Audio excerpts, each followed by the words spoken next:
Just hours from now, President Biden will address a joint session of Congress in a speech expected to be part victory lap, part sales pitch.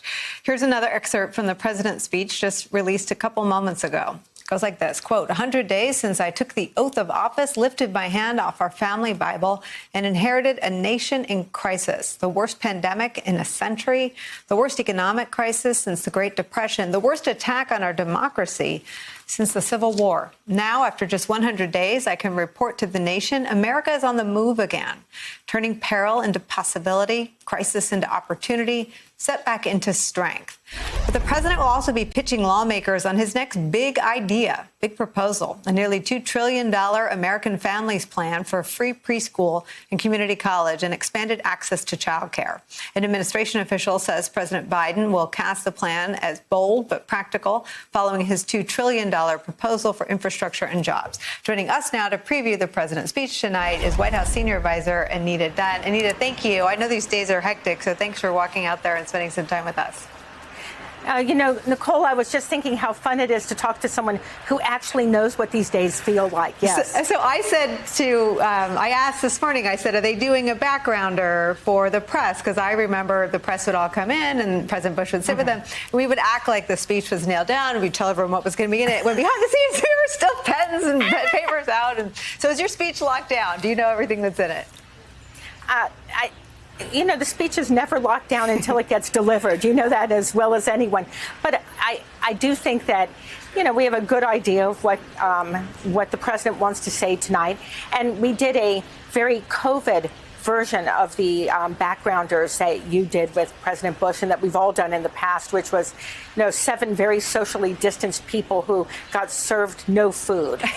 But we're briefed, yes, or had a conversation with the president. So that is what it looks like at the White House these days, Nicole. What is the pace behind the scenes? There's this frantic effort to vaccinate the country ahead of the variants, which looks so far to be on a good and successful path, listening to your CDC head and Dr. Fauci. But there's this really resistant pocket, turns out to be mostly Republican Trump supporters. What is sort of the recalibration of just that single effort where so much attention has gone into vaccinating enough of the country to really be protected? It's a great question. We always knew that there would be a point in late spring where the vaccine story would go from people who were frantically trying to find a place where they could get access to it to people who were more hesitant about it, who had concerns about it, or who just don't think they can ever get sick.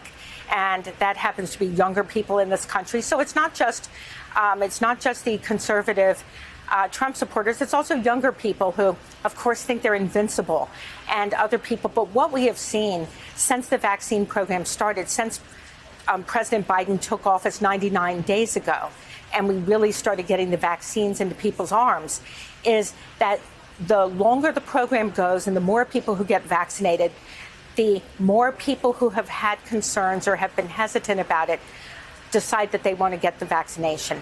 And that is the trajectory we're on, and that is what we think is going to keep happening. Of course, we're doing a lot of education. People have concerns. They have concerns around the way the vaccine was developed, obviously. They want to have questions answered. What we have found are that the best messengers when it comes to the vaccine are people who've already gotten the vaccination and seeing what they can do now. For instance, we, as of yesterday, can now go without masks when we're outdoors, and if we've been vaccinated, and we're encouraged to do that. And that is such a wonderful piece of freedom that people are getting back from this pandemic. And as we go through the spring and early summer, and the president is going to address this more fulsomely next week, there are things that we can start doing again. And I think that is a strong incentive for people. But really, the more people who get the vaccine, the more the people who haven't gotten the vaccine feel comfortable doing it. And that is what we've seen since January. I want to ask you about the policy process, another big popular proposal in tonight's plan, and I'd like you to tell us a little bit more about it. But I wonder if sort of the messaging around this, which is sort of your expertise, is now focused on also explaining to the public how you're going to pay for all of these proposals, which really do have a lot of support, not just among Democrats, but among Republicans in the country as well. You know, they do. As the president likes to say, he has a unifying agenda.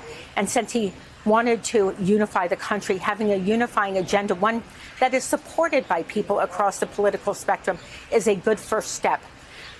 You know, Nicole, the president tonight is going to be very direct with the American people, that there are people in this country who've done extremely well, and there are people in this country who, particularly during the pandemic, but even before the pandemic, were working harder, but weren't getting ahead, that the opportunities weren't there as much for them. It's one of the reasons why he has proposed both his jobs plan, which is a once-in-a-generation investment in American jobs, and tonight we'll propose his American Families Plan, which is a once-in-a-generation investment in our children and our families, both of which are geared towards making us more competitive in the global economy, but to creating good jobs for people. How do you pay for it? Basically, you ask the people who are at the very top of the pyramid here, and the corporations that have benefited so much, and many of whom are not paying taxes. 50 of the most profitable corporations in this country paid no federal income taxes last year. You ask them to do their fair share. The president would be the first to say he doesn't want to punish people, and he's not punishing people, but he is asking them to do their fair share and not to have all of the tax burden falling on the working people of this country, the middle class, the poor, that realistically he feels have been taxed enough. So it's a question of asking those who have done so well, those who have over the last year, while much of America was suffering, actually increased their wealth, to ask them to pay a little more. And that is what the president is going to say to the country tonight. And that's what he's asking these people to do. Hey, thanks for watching our YouTube channel. You should know that you can follow today's top stories and breaking news and catch up on your favorite MSNBC shows all in one place. Download the NBC News app today.